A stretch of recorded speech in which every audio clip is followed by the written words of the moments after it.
Hi, Mark Savage here and welcome to my channel. What are we talking about today? Well, I think you can see Jaguar's XJ. This is the 3 litre twin turbo version Portfolio, which means it's got quite a nice spec. These are beautiful cars. From the side, front or rear, they are beautiful looking cars. This is a 2010 and my car. Today we're going to be talking about the good, not so bad, and the ugly of owning a Jaguar XJ. There's a few upgrades they've done. This 2010, 2013, 15 upgraded a few little bits, and there's a newer model out for 2017. But to be honest with you, from the rear, there's not a lot you'll notice, except it's got Jaguar written under here. I quite like this D-badge with just the symbol here, to be honest with you. This is the short wheel version. The long wheelbase version is only 6 inches bigger, but even harder to park. Remember, these are a big car, and an average parking bay in a supermarket, you will be tip to toe, literally on the white lines, if not poking out a little bit. So, makes more sense to go for the short wheelbase. It's got that very mean looking huge grille. Now, from the front, the XF and the XJ, you can be mistaken looking the same. It's mainly from the rear and the size of it, you know it's an XJ. Of course, I put a private registration plate on it to hide the year. Because I said, there's not a lot of difference in the models. So as long as they're clean and tidy, which this one is, you really couldn't tell what year it is. These are the main and low beam. These are your indicators. And these ones here light up the road when you're turning right or left. And these are your running lights. The LEDs on here aren't the brightest, but they are 8 years old. So first generation LEDs. New ones are much brighter. But still, you're seeing on the road. These rear lights really are pretty, and they light up very, very well. And the brake lights. Again, you've got sides and a centre. These twin pipe exhausts, they are lovely. And it has actually a very nice sound, even though it's a diesel. And you can spot the rear view camera here. Let's get to the toys, something I love. It does get better. This is quite a large boot. 520 litres they say. Moan about the entrance size and the lip. They're saying that the others in this same range, which is BMW 7 Series and the E-classes, they've got a bigger boot. But hey, how much more do you actually want? I think it's big enough. And here's the part I love. Oh yes.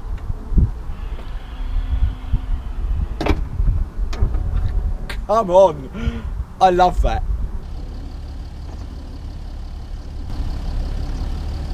But they wind down very quickly. And for the rear, you do get a lot of room. Let's have a look. As I said, this is a short wheelbase version. And I'm only a short ass 5'9", so there's my seats, but a lot of leg room in the back there. I'm going to start by saying about the stereo system. There's Burroughs and Winkleman. This has got a 1200 watt, 20 speaker, 2 subwoofer system in here. It really does go loud. We'll have a listen in a minute. The long wheelbase version, you get an extra 6 inches. These have little tables on. And some other models, you also get to be able to move the seats. But I didn't need it in this one. And I'm more than happy with the climate control and heated rear and cooling seats as well here. And of course, you get this middle compartment, which you can get cups in and so on. Nice headrests, beautiful leather, door pockets, lights, and you can get your papers and stuff in there. May end up with a few sweet wrappers if you've got kids. Looking up, twin sunroofs, both with blinds, and you even get a rear blind if someone comes up. Tinted side windows and rear, but a blind. I mean, how nice is that? But this car isn't about just the rear, it's the drivability of it as well. And I have to say, from in here, beautiful. As we get into our car, again, nice speakers and the subwoofers. You have your normal window controls and your seats. These are the memory controls here for 3 people. And then this, I believe it's 20 points adjustability of these seats. Boot opening from in here, fog lights and adjustable lights.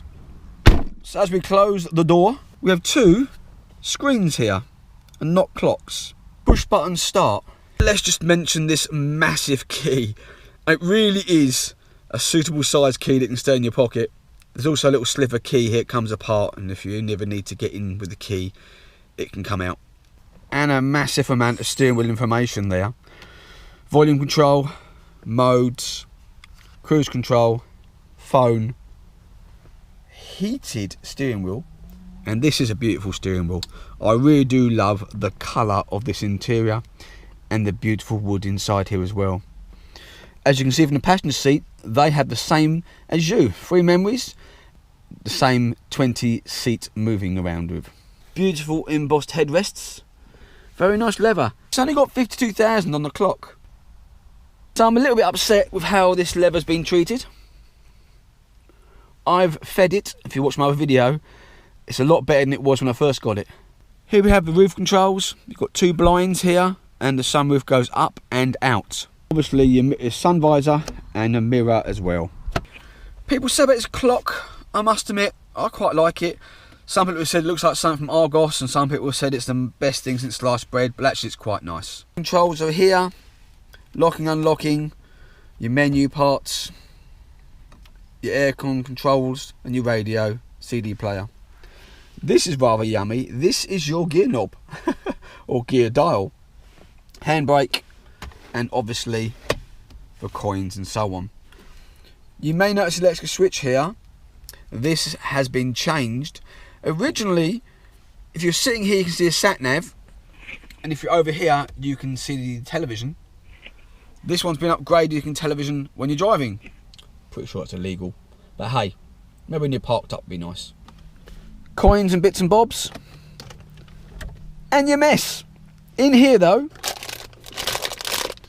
you have got an iPod, USB, and aux as well. Okay, foot on the pedal, push the start button. You see the steering wheel go nicely down then? That's my settings. And there we have a very, very beautiful dash. Now with these buttons, you can control what it does here. There's not a huge amount of control, I've got to say, but the basics, that's all you need. You can go through the warning, trip computer and displays and so on. And if left for, I don't know, 10 seconds or so, it will go back to your rev counter, like though. Miles per gallon. I did a 430-mile trip. I was doing 70 miles an hour all the way, stuck to the speed limit, cruise control, it was lovely. I got 48 to the gallon, which is amazing. They say around town 30, 40 miles to the gallon, and on a good run maybe 50. So 48, I was ecstatic with that. 83 litre tank, some say 82. So you're going to get a lot of diesel in there. So let's get to the first moan of the day. I said there are few. The screen itself is a bit slow to react. You have to literally push, and then you can go through what you want, and then you climb it. You've got your front seat system here for your heated. Now did I mention these are heated, cooling and massaging? Yeah, back seats heating and cooling, not massaging. Other models I think do have it. The massaging seems to be like little airbags, and it goes from your butt up to the top of your spine basically, and it pushes in, pushes out, pushes in, pushes out. Actually feels very nice. Goes for about 10 minutes and turns off, and you can re-engage it again. Phone and your sat nav, and obviously you have to agree, and there we are.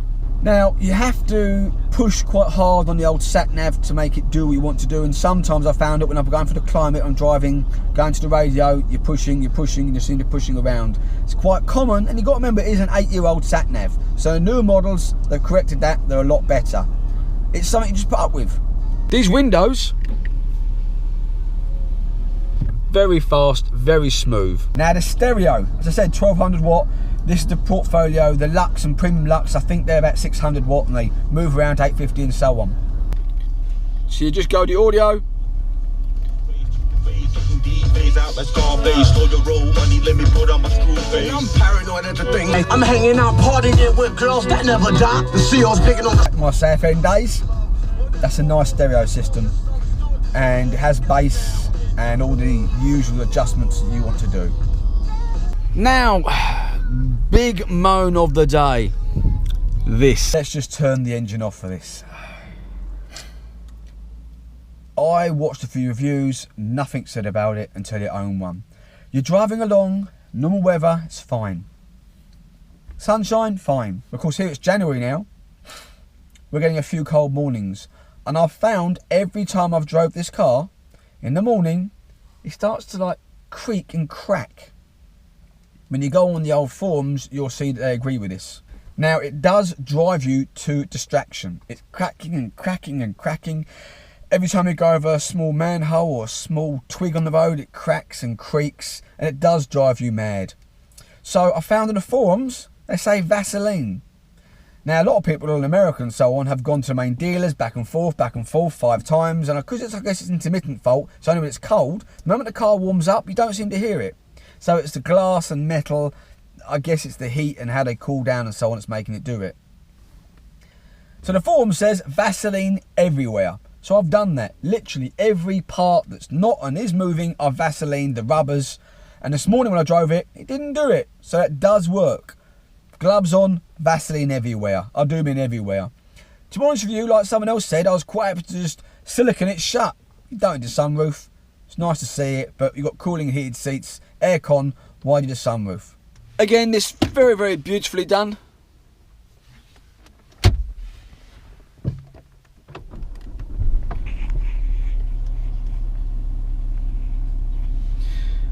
Now I said on my one, I've got this button here that puts the TV on. And there we have it. There's a little bit of winkling around to try and get the volume, and I haven't read it properly yet, so you press the mode button I think, and then you can get your volume out of it, but as I said, I haven't worked it out yet.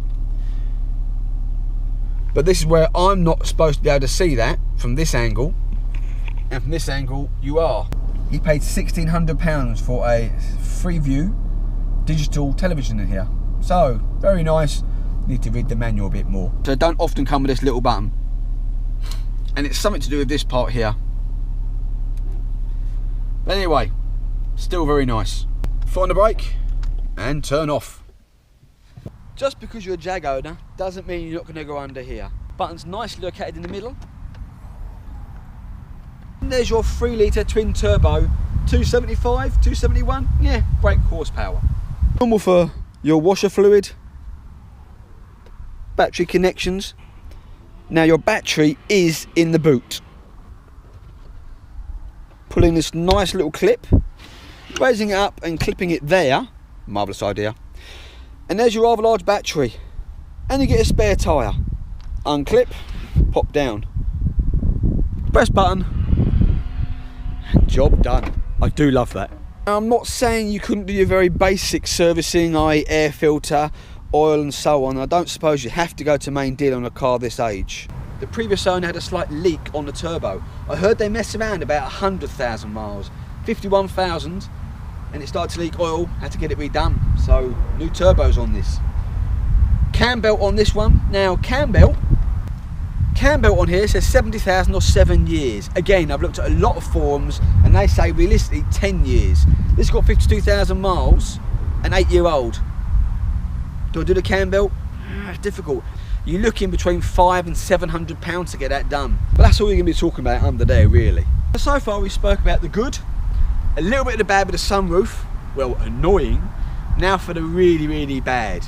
These are very beautiful 20-inch alloys, and this car unfortunately was driven by a person who didn't really care about them. And you can see they are really badly scratched. They're diamond cut alloys. You're going to be looking between £80 and £100 to get these repaired. But that's not the bad part, because that's not really the Jag's fault. I'm talking about these, the wheel nuts. A major, major, major design error. They're weak, they seem to jam on, and they snap. This happened to me when I got both tyres replaced recently. They used a rattle gun span them off, put the new one on, put the bolts back on and snap. And then it was, oh dear mate. So it cost me £20 extra to get the broken wheel nut off. And use the rattle gun again. Now I've looked on forums that say do not use the rattle gun, use the torque wrench and so on. So now I've got 10 nuts here that are going to snap when I try and get them off again. And I'm really, really unhappy with that. I tried getting one off there, and this was after I used it, and yes, it snapped. So as you can imagine, I'm not happy with that at all.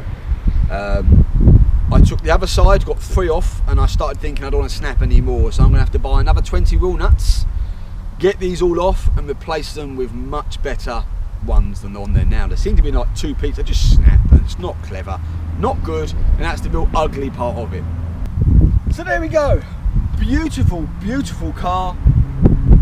I didn't mention, from locked, you can get in this car from any door just by pulling the handle.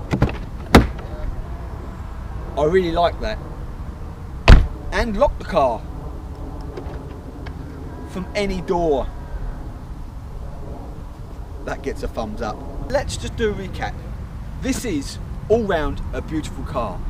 Aluminium body, 48 to the gallon on a good run, 30 to 40 round town. Beautiful 3 litre twin turbo engine that actually gives you a lot of power. May catch you out if you're doodling and you slam your foot down, you do go. Specs say 8 litre gearbox, this one has a 6 litre gearbox, so don't be fooled when you put in specs on these. You have to look at the 2010 model, 6-speed automatic gearbox, not an 8. 275 brake, 271. 3 litre, yes. Some say 18 to 20 inch alloys, these are 20. 245 40 by 20s at the front and 275 by 40 at the rear. They are going to cost you 200 and odd pounds each. You might get some part wall ones for cheaper. Now as I mentioned, aluminium body. I'll be honest with you, very, very light steering at the front. It can catch you out slightly if you're heading towards a roundabout on a slight curve and up a hill. You seem to be carrying a lot of speed and you sort of panic a little bit because it's very, very light. Lots of gadgets and fun bits inside, even for an 8-year-old motor, and something I forgot to show you. I mentioned it earlier. When you press the start button, come on. Reverse, yeah, it's got that annoying door beeping thing. Let's shut the door. Has a nice reversing camera that also turns when you do. Drive, seatbelt here, and you also have sport mode, which you push down slightly. Now other people have mentioned that the clocks go red. Mine didn't, but it still does work really well. And I found in sport mode that stiffened the suspension, and when I headed the next roundabout, which I mentioned a minute ago, it was a lot better. Don't forget to put your park in. A few other gadgets for ice and off-road and your finishing bits and bobs. Aircon works really well. Heated front and rear screens, always a must, and it's a really handy thing to have. But as I mentioned about the sunroof, you're gonna have to Vaseline in there. And the wheel nuts, that's a real bugger, that is. Quite a poor design, really. Ability is beautiful. Brakes, they really are good, I have to say. Good old parking sensors on the rear and the front, and they do work really well with the old green, amber and red traffic light system. It's really handy to have. Side lights come on when you're steering left and right, that's also handy. Great electric windows, heated screens. Realistically, what more could you want? Well, maybe a drive-by.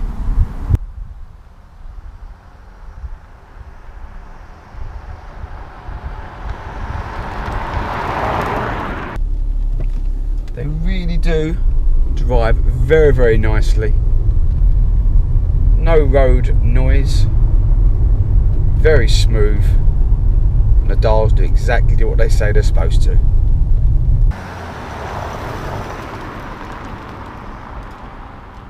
Don't buy one of these cars to do 0 to 70 miles an hour in the 6-7 seconds it says it will get there in, or 0 to 50.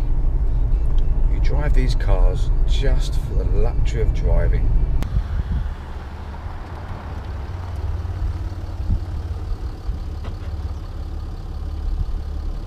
Well, all that's left for me to say is thank you so much for watching. I hope it's been informational for you. If you fancy buying a Jag XJ, this is the one to get. Take care of yourselves on the road. Watch my other videos. Bye bye.